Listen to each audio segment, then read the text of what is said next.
అరే మనం పెట్టాం కదా డిజిటల్ బుక్, దాని గురించి జనాలు ఏమనుకుంటున్నారా మన గురించి? Digital book created by the great criminal అని మాట్లాడుకుంటున్నారన్నా.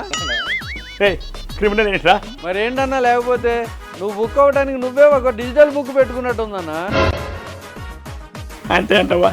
డిజిటల్ బుక్లో మొదటి కంప్లైంట్ మన విడుదల రజనీ మీద ఇచ్చారన్నా. అన్న చాటున ప్రజలకు అన్యాయం చేసిన అందమైన చెల్లి అని టైటిల్ కూడా పెట్టారన్నా. డిజిటల్ బుక్లో కంప్లైంట్ ఇవ్వడం మొదలెడితే, అది నీ మీద ఇవ్వడం మొదలెడితే, మామూలు బుక్స్ అయితే ఎన్నైనా సరిపోవన్నా. అదే డిజిటల్ బుక్ అయితే నీ డీలింగ్స్ గురించి ఎంతో కొంత డీల్ చేయొచ్చు. ఏం బుక్ అన్నా దిక్కుమాలిన బుక్? ఇసుక నుంచి మొదలెడితే లిక్కర్ దాకా ఎవరెరుగని భాగవతం అన్నా నీది. నీ డిజిటల్ బుక్తో నీ పార్టీకి నువ్వే డీజిల్ పెట్రోల్ పోసుకొని నిప్పంటించుకున్నట్టుందన్నా. ఆ బుక్ ఏవో కానీ ఆకుపాకు కరేపాకు అయ్యేలా ఉంటారా? నేను పోతాను, నాకు ఇది వద్దు.